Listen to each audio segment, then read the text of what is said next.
kepada pendirian insya Allah, kemudian memiliki keterampilan dalam komunikasi kepemimpinan, sebagaimana amanah yang diberikan kepada saya sebagai hamba Allah untuk menjadi pribadi yang baik secara spiritual, kemudian juga pemimpin yang baik. Insya Allah barangkali itu adalah presentasi saya yang memiliki potensi besar insya Allah sebagai pemimpin, juga keinginan dan obsesi dalam perbaikan kehidupan pribadi, kehidupan masyarakat, keluarga, dan lebih besar begitu. Mungkin berpikir barangkali. Oke. Bapak secara pribadi kan tadi jelaskan Sumeah, ya kan, begitu. Terus juga apa lagi tuh? Saya nangkepnya cuma Sumeah doang nih. Bapak kan terakhir apa pekerjaan Pak? Saya guru dan sebagai dosen juga. Guru dan sebagai dosen. Terus kenapa sekarang jadi kepala sekolah? Pertama ada potensi seimbang dunia akhirat insya Allah. Di Alama melihat dari profil Alama yang biasa alhamdulillah, kemudian kerjasama dengan Insan Cendekia juga subhanallah, Allah memberikan kemudahan nama besar begitu. Kemudian ada keseimbangan yang diraih antara duniawi dan akhirat. Duniawinya alhamdulillah sebagai suami bisa menafkahi insya Allah anak istri, sebagai anak juga memberikan kepada orang tua, dan sebagai pribadi begitu kepada Allah juga terbuka di lembaga Al-Quran. Nampaknya carilah kalau kata Allah begitu, carilah jalan yang memang mendekatkan diri kepada Allah, dan salah satu jalan yang bisa saya ikhtiarkan adalah melalui Al-Rahman ini, sehingga barangkali seimbang antara dunia akhirat gitu kalau bisa saya ambil. Oke. Kira-kira tugas tanggung jawab sebagai kepala sekolah seperti apa Pak? Ya, dalam aspek manajerial punya tanggung jawab untuk memberdayakan semua potensi yang dimiliki oleh sekolah, dalam ini dalam guru-guru, bahkan staf, pada siswa, pada semua yang menjadi keluarga di Aroma, termasuk juga barangkali berkaitan dengan masalah manajerial, dengan komunikasi dengan yayasan, komunikasi dengan lintas bidang dan yang lain.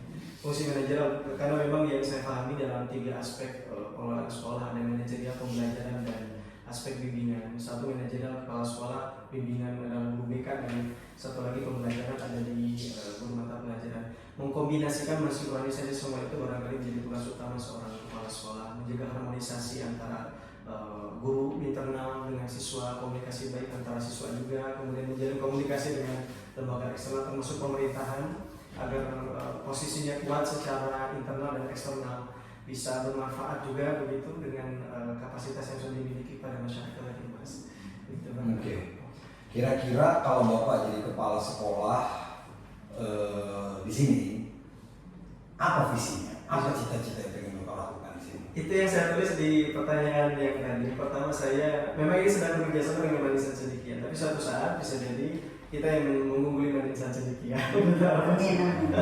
Artinya memang visi besarnya adalah kita menjadi teladan bagi penyelenggaraan pendidikan, boarding system boarding bagi putra, kemudian orang menjadi kiblatnya ke Aroma gitu. Dalam aspek manajerial, aspek pembelajaran, aspek pengelolaan siswa, aspek hal yang berkaitan dengan masalah pendidikan. Sehingga visi besarnya pendidikan tentu memang ini akan ditunjukkan dengan misi yang harus digelorkan, yang dijalankan dengan memiliki sumber daya yang terasah yang kuat begitu, guru-guru yang berkualitas, bertaraf berpikir internasional, bahkan kapasitasnya sebagai berpikir global tapi aktualnya secara lokal, memiliki kepribadian kebudayaan yang kuat tapi berpikirnya sangat besar. Anak-anak juga selalu memiliki pemahaman yang jauh besar, universal, bahkan bisa lintas zaman begitu berpikirnya, menunjukkan solusi-solusi yang inovatif bagi perkembangan zaman, bagi agama, bagi pemerintahan, dalam hal ini adalah kerjasama begitu. Saya pikir itu visi besar ya Pak. Jadi kalau sudah mengungguli Insan Cendekia berarti sudah terpenuhi semua standar world class school gitu. Secara internal gurunya mantap, siswanya bagus, kemudian manajernya juga sudah sangat baik gitu Pak. Dan ini kan kebetulan kami pertama Pak SMA ini baru mau, dan alhamdulillah kita kerjasama dengan Insan Cendekia, karena Insan Cendekia juga ternyata dia tidak mudah juga untuk kerjasama dengan sekolah-sekolah. Karena kalau nggak salah baru 2, satu di Klaten, satu kami di sini. Gitu. Jadi buat kami itu juga suatu anugerah, karena mantannya semua orang masyarakat tahu ya, badan nomor 1 di Indonesia. Ya. Nah, jadi itu kan tugas yang tidak ringan ya Pak ya, karena mempersiapkan anak-anak ini, dan targetnya kan minimal harus sama, kalau bisa lebih gitu ya. Jadi harus masuk perguruan tinggi negeri, tentunya kalau perguruan tinggi negeri harus anak yang pintar ya Pak ya. Kemudian pendidiknya juga memang harus bermutu kan. Nah, apa yang diupayakan Pak? Karena kita goalnya ini orang tertarik masih karena banyak yang masuk perguruan tinggi atau keluar negeri diberikan kemudahan karena memang kualitas daripada murid ini memang bagus. Nah, apa kira-kira Bapak yang akan lakukan? Melihat dari proses seleksi yang begitu sangat ketat yang sudah dilakukan oleh Al-Rahma begitu, nampaknya sudah punya potensi yang sudah besar begitu, bahwa mereka guru-guru terutama sudah memiliki potensi yang luar biasa baik. Jadi secara modal kita sudah punya guru-guru yang berkualitas. Secara infrastruktur kita juga sudah didukung secara baik begitu, sehingga tinggal nanti manajemen pengelolaan kelas, pengelolaan gurunya, mendelivery mata pelajaran, mendelivery sistem, mendelivery nilai yang baik. Insya Allah nampaknya potensi itu sudah ada, tinggal diolah dengan baik oleh kepala sekolah. Kemudian kalau misalkan dalam pengelolaan nanti kepala sekolah dengan guru mengupayakan agar siswa berkembang optimal, maka intrakurikuler dan ekstrakurikuler dibuatkan program yang memang menyeluruh. Ada anak yang memiliki bakat khusus, kita salurkan, cibi, cerdas, istimewa, bakat istimewa kita fasilitasi. Kemudian anak yang bisa jadi mungkin di bawah standar kita berikan juga treatment melalui layanan bimbingan konseling. Kalau misalkan belum selesai bisa dengan bantuan psikolog atau psikiater ataupun yang lain. Sehingga semua anak dengan kondisi apapun datang ke sekolah, katakanlah tidak semua punya potensi yang memang tinggi, jadi di bawah dikelola dengan baik, dengan remedial, dengan preventif dan kuratif yang baik. Kalau itu sudah selesai, individunya bagus, nampaknya masuk perguruan tinggi negeri tinggal mau saja barangkali tinggal. Karena kalau potensi semua sudah ada insya Allah, tinggal pelaksanaan yang terevaluasi dengan baik, manajer dengan baik begitu. Bahkan kalau kemarin kami diskusi mengelola sekolah dengan sumber daya guru yang sangat baik ini mudah karena mereka sudah profesional, sudah tahu sebetulnya tanpa diarahkan juga sudah tahu mereka guru bahwa mereka punya tugas untuk mendidik. Tidak perlu lagi disebutkan harus mengajar di kelas, harus mengajar dengan ridho, karena pada dasarnya mereka menjadi guru pun sudah berdasarkan kesadaran keridhaan dan keikhlasan begitu. Tidak perlu lagi guru-guru memikirkan masalah, alhamdulillah tidak perlu lagi masalah kesejahteraan karena sudah dijamin, sehingga fokus utama guru tinggal mendidik dengan optimal dengan baik, fokuskan anak untuk masuk ke perguruan tinggi, tidak perlu memikirkan yang lain, tidak perlu dibebankan, kalau bisa beban administrasi diperkecil karena fokusnya adalah untuk mendidik anak. Kalau sudah demikian, kuat internal, jadi kerjasama dengan lembaga bisa jadi seperti kami misalkan kerjasama dengan Nurul Fikri atau dengan lembaga bimbel. Bukan bermaksud mengesampingkan kapasitas dari guru, tapi guru punya tugas yang memang kompleks di lembaga pendidikan. Bisa jadi memang ada waktu tertentu kita memberikan tryout kepada siswa dengan soal-soal yang berkualitas, kerjasama dengan pihak-pihak tertentu, dan itu memang sudah biasa terjadi biasanya. Kemudian juga menggunakan konsultan ataupun yang memang menunjang kinerja dari guru bimbingan dan konseling agar punya wawasan lebih. Anak juga diberikan seminar nasional, seminar internasional, bahkan study exchange atau sister school begitu. Nampaknya juga itu bisa jadi alternatif bahwa mereka di Tangerang ini bisa kemana-mana begitu, punya wawasan lebar, dibanggakan, merasa diri besar dan mampu untuk melakukan yang besar gitu barangkali. Sekarang Bapak sebagai pengajar di Bimbel Nurul Fikri dan juga dosen. Betul. Aktif. Dosen aktif. Oke. Nah ini tenaga pengajar dari Januari 2019 sampai sekarang, terus juga dosen dari 2020.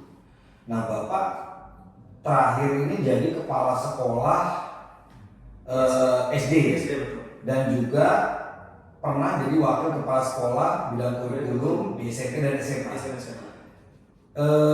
Gimana tuh punya pekerjaan rangkap kepala sekolah dan juga jadi tenaga pengajar di pembimbing? Baik, 2019 sampai 2020 sebelum COVID saya fokus di BKB Nurul Fikri. Konsultan. Setelah zaman COVID semua dirumahkan, pada Allah zamannya demikian, sehingga saya difungsikan pada saat mengisi konsultasi. Jadi sekarang konsultasi itu konsultasi sesuai dengan kesanggupan saya, jamnya, janjian dengan orang tua, janjian dengan siswa. Kalau sudah klop, nggak ada halangan, kita bisa bertemu. Konsultasi di bidang karir. Ini perencanaan, itu termasuk anak yang mau masuk perguruan tinggi. Biasanya ada siswa punya potensinya di sini, tapi inginnya ke sana, orang tua ingin di sini, tapi di sini. Hingga masalah komunikasi konsultan di bidang karir masuk Kemudian di waktu yang bersamaan sebagai dosen itu juga memang pada Allah diberikan jamnya, memang kampus kecil hanya 6 jam, satu pekan 2 kali, jadi membutuhkan waktu kurang lebih satu pekan hanya 2 jam 3 jam begitu, sehingga pada saat di kepala sekolah berdasarkan kesepakatan dengan ketua yayasan waktu itu saya izin juga sambil ngajar, diizinkan, sehingga setelah jam 10 ngajar sampai jam 11 itu kembali lagi ke sekolah untuk lakukan manajerial di sekolah, sehingga alhamdulillah bisa berjalan beriringan begitu. Tapi setelah 2023 selesai di SD, saya ingin meningkatkan kapasitas untuk mengelola sekolah SMP. Alhamdulillah ada peluang, jadi fokus di sana, termasuk ngajar masih dan konsultan masih, karena mengisi waktu saja, karena tidak bahkan karena itu kampus di daerah, Sabtu akhir pekan, Sabtu minggu ngajar nih, dan itu ada kelas karyawan, jadi hanya mengajar yang kelas karyawan Sabtu minggu saja. Jadi terakhir jadi wakil kepala sekolah di Desember 2023. Betul. Kenapa nggak dilanjut? Ada dinamika internal yang complicated, termasuk perilaku yang tidak baik yang dilakukan oleh pengelola waktu itu, yang akhirnya memutuskan tidak saya saja, tapi beberapa orang juga, bahkan pendiri juga, terkait masalah pengelolaan keuangan yang tanda petik berkasus pada akhirnya 2024 ditahan, sehingga kami waktu itu masalah gaji yang awalnya memang dijanjikan rutin dan tidak tepat waktu, akhirnya tidak tepat waktu, bahkan melebar, kemudian makanan santri bahkan itu juga tidak sesuai, sehingga dinamika itu diskusi panjang lebar, akhirnya keputusannya tidak bisa dilanjut karena mudaratnya lebih banyak kepada pribadi juga kepada yang lain begitu Pak. Oke, terus dari akhir Desember 2023 sekarang 2025 setahun. Ya. Kegiatannya apa ya tahun 2024 ini? Alhamdulillah setelah selesai dari situ, dari sekolah yang wakil bidang kurikulum, bulan Januari lalu disibukkan dengan konsultasi karena waktu lebih luang, jadi saya menerima konsultasi secara online di Cianjur dari pagi sampai sore, kadang malam begitu saja terus sampai sekitar kurang lebih bulan Nurul Fikri. Jadi kerjasama dengan IHBS, Ibnu Hajar Boarding School dengan NF Bogor, kemudian sekolah-sekolah boarding yang lain, konsultasi alhamdulillah demikian, dan sampai sekarang alhamdulillah berjalan. Di samping juga menjadi dosen dan melakukan, kalau di belakang alhamdulillah dipercaya untuk menyampaikan materi-materi tentang peningkatan kapasitas melalui seminar, alhamdulillah itu saya jalankan, ataupun ada lokal atau pelatihan untuk guru saya juga jalankan. Jadi demikian begitu. Selama ini menurut Pak Nandi prestasi apa yang Pak Nandi sudah capai? Secara pengakuan di nasional saat memimpin SD, saya mendesain dengan tim itu media agar karena pada saat itu sedang marak media sosial, jadi membentuk tim, dan alhamdulillah 3 tahun berjalan media terbaik tingkat nasional begitu. Saya pribadi Media sekolah terbaik tingkat nasional karena membawa kita 70 sekolah di Indonesia, dan salah satu yang terbaik adalah kami begitu secara struktural. Kemudian saya merasa secara pribadi kalau tidak diakui oleh ungkapan dari orang lain barangkali berupa sertifikat tidak ada lagi Pak, hanya itu saja. Tapi secara pribadi pengalaman ini yang banyak membuat saya merasa bahwa perhatian saya pada pendidik, terutama kesejahteraan guru, mungkin itu salah satu yang bisa saya banggakan begitu Pak. Dalam posisi saya menghargai profesi guru, meningkatkan kualitas guru, kemudian mensejahterakan guru dalam posisi guru COVID yang lain gajinya kecil, saya coba diskusi dengan yayasan dan seterusnya, sumber daya yang ada, guru malah dinaikkan. Itu barangkali yang menjadi cita-cita saya juga begitu ya, dengan pegangan bahwa guru sejahtera. Nah, perspektif saya sebagai kepala sekolah, bagaimanapun guru sejahtera secara fisik, secara mental, tidak perlu pikir kemana-mana, udah fokus ngajar aja begitu ya harapannya. Pada siswa barangkali hubungan hangat dan begitu. Nah, sekarang kan juga ini kan sekolah Islam ya. Nah, tapi kita tahu bahwa banyak sekali pemahaman tentang Islam. Ya. Baik yang kiri, yang kanan, yang tengah. Nah, menurut Pak Nandi seperti apa sebaiknya kita menanamkan nilai-nilai Islam itu di tengah banyaknya pemahaman-pemahaman? Umat wasatan saja Pak ya, kita ambil jalan tengah, dan itu sudah diajarkan oleh guru-guru dalam hal ini alhamdulillah, supaya lebih mudah bagi kita ikut pemerintah. Karena perintah bagaimanapun adalah amri yang perlu diikuti, dan sudah mempertimbangkan banyak hal, apa yang sudah diregulasikan oleh MUI atau misalkan dalam hal ini kemana begitu, maka ikuti saja gitu supaya tidak kemana-mana, karena kalau diambil ke kelompok-kelompok akan banyak sekali sentimen-sentimen yang muncul, sehingga kalau misalkan dalam taraf pendidikan ini sudah ikuti saja pemerintah, karena itu nampaknya akan menjadi jalan tengah yang menenteramkan bagi siapapun, bagi pribadi ataupun bagi masyarakat begitu. Kamu sekarang bertanya lagi? Ya. Mungkin Bapak waktu itu kepala sekolahnya SD ya Pak ya? Betul. Di situ kemudian ada tahfiz Quran ya Pak ya? Tahfiz Quran. Iya. Berapa juz Pak selama SD itu tahfiz Quran? Siswa Iya siswa. siswa ditargetkan minimal 6 juz. Jadi 1 tahun 1 juz. Tapi kalau Allah pendekatan, bahkan waktu COVID kita berupaya menstrategikan pelayanan hampir 24 jam meskipun ada jeda. Alhamdulillah anak bisa sampai 12 juz. Mungkin Pak. Mungkinnya hanya 6. Tapi 12 itu 1 kali duduk Ibu ya. 1 kali duduk setelah mungkinnya 6 gitu. Kendalanya apa Pak? Kendala yang berbagai yang soal dasar di pengelolaan emosi dan kerjasama orang tua, karena konsep pendidikannya adalah full day dari jam 7 sampai pukul 3, maka yang menjadi titik utama dalam pembelajaran tahfiz di rumah itu adalah orang tua. Dan orang tua ini dinamikanya ada orang tua pekerja, orang tua yang memang bebas, atau orang tua yang super sibuk dan seterusnya. Ini tantangannya memang di orang tua. Jadi kuncinya orang tua kalau support anak bisa menghafal Quran, maka anak akan cepat. Dan memang survei kami melakukan penelitian dan riset, semakin terlibat orang tua dalam murojaah anak. Kalau di sekolah dibutuhkan ziyadah atau penambahan Al-Quran, membaca Al-Quran, hafalan. Di rumah tolong dibantu di murojaah. Nah besoknya ketemu lagi yang baru, tinggal di murojaah. Begitu saja terus polanya. Dan itu alhamdulillah bahkan ada anak yang 1 bulan sampai 4 kali tasmi, jadi dibagi 4, 1 juz itu 4 juz itu alhamdulillah. Sehingga polanya untuk sekolah dasar demikian. Jadi kalau pola pondok nampaknya juga tidak jauh berbeda, hanya perannya digantikan oleh pembimbing nampaknya begitu. Pernah ini Bapak SMA-nya di mana ya? SMA 1 Kota Sukabumi. SMP?